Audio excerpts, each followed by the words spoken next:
Evolución del concepto de medicina psicosomática. El término psicosomático es relativamente nuevo, pero según English y Wise, describe una aproximación a la medicina tan vieja como el mismo arte de curar. Para ellos, no es una especialidad, sino más bien un punto de vista que se aplica a todos los aspectos de la medicina y de la cirugía. No significa estudiar menos el cuerpo, significa estudiar más la psiquis. Es una reafirmación del viejo principio de que la mente y el cuerpo son uno, que funcionan como órganos interactivos e interdependientes. Como ciencia, la medicina psicosomática se orienta a descubrir la naturaleza precisa de la relación entre emociones y función corporal. En pleno siglo XXI es muy común encontrar, incluso en los mejores hospitales del mundo, que los médicos se encuentran interesados en el estudio y el manejo del cuerpo del paciente. Todos podemos recordar que cuando un paciente es sometido a una sesión de discusión en caso difícil, podemos penetrar profundo hasta su médula ósea, una reconstrucción tridimensional de su corazón, evaluar el cerebro con técnicas de resonancia magnética funcional, podemos verlo microscópicamente mediante la toma de muestras que son amplificadas por microscopios muy potentes y todo lo que podamos recordar. Pero es muy poco probable y hasta pueda resultar raro escuchar acerca de las emociones del paciente y de su interpretación de lo que está ocurriendo respecto a las fantasías que implica tener una enfermedad en su cuerpo, del sufrimiento personal y de los seres cercanos que lo acompañan. Con lo anterior, se llega a pensar que cuerpo y mente en la mayoría de los casos siguen resultando cosas diferentes, que la medicina biologicista divide a la mente del cuerpo. Cuando se estudia la enfermedad, se continúa no tomando en cuenta el estado mental de la persona que padece esa enfermedad. Hipócrates buscaba integrar lo psíquico con lo somático mediante la concepción de la patología humoral relacionada con los temperamentos. Por otro lado, Platón enseñó que el equilibrio entre el cuerpo y el alma es el elemento importante en la salud. Y Aristóteles nos dice que la psique y cuerpo reaccionan complementariamente una con otra. Un cambio en el estado de la psique produce un cambio en la estructura del cuerpo. Y a la inversa, un cambio en la estructura del cuerpo produce un cambio en la estructura de la psique. Los términos psicosomático y somatopsíquico fueron utilizados por primera vez por Johann Christian Heinroth en 1818 y por Maximilian Jacobi en 1822. A Carl Gustav Carus se le atribuye el mérito de describir por primera vez el cuerpo humano en su totalidad como campo expresivo.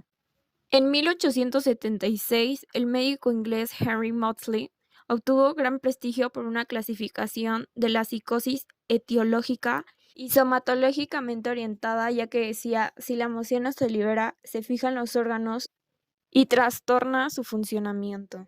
Es importante dejar en claro el significado que puede llegar a tener el término psicosomático en este punto. Por un lado, se refiere a una aproximación holística médica y por otro lado, a un grupo de padecimientos médicos. La expresión medicina psicosomática fue introducida en el psicoanálisis por el discípulo de Freud, Felix Dodge, quien en 1922 publicó el artículo El campo de la psicoterapia en la medicina interna y en 1928 La posición del psicoanálisis en la clínica interna. Theodor von Ixful fue uno de los pioneros de la psicosomática en Alemania.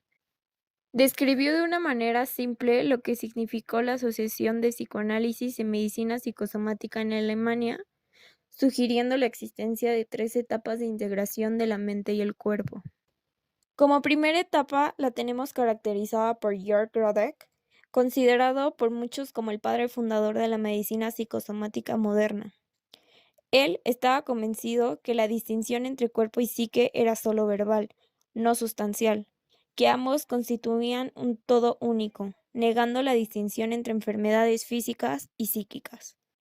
La segunda etapa está caracterizada por la introducción de métodos psicofisiológicos, basados en experimentos de hipnosis que habrían demostrado los condicionantes psicológicos de manifestaciones fisiológicas, pero sin indicar una especificidad que permitiera predicciones.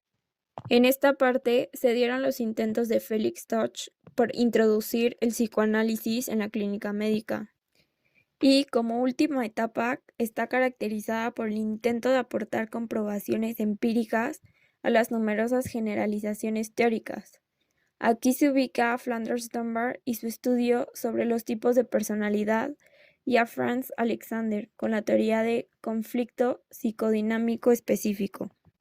La mayoría de las concepciones causalistas diferencian a los trastornos en trastornos psicogenéticos a aquellos provocados por fantasías que se expresan simbólicamente a través de una alteración orgánica.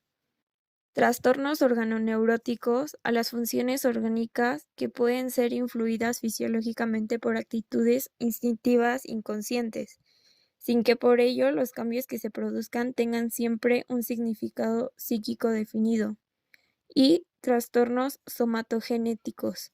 Son las llamadas patoneurosis y comprenden los trastornos psíquicos provocados por una enfermedad orgánica o investida de significación psicológica a posteriori.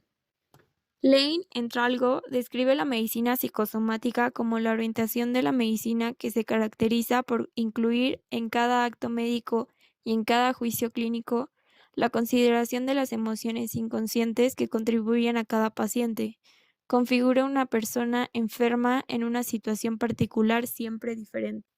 Como un punto importante en la evolución del concepto de la medicina psicosomática, retomamos a Franz Alexander, ya que fue el primer teórico de orientación psicoanalítica que trató los procesos fisiológicos en forma algo más diferenciada que las usuales metáforas o analogias. En su artículo de 1943, Alexander definió tres conceptos fundamentales para la investigación psicosomática como psicogénesis, conversión y especificidad.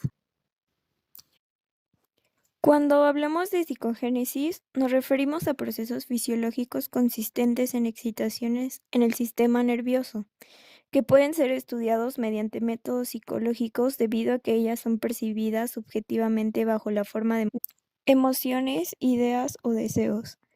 Dentro de la categoría del psicogénesis se mencionan tres subcategorías de procesos somáticos influenciables por factores psicológicos.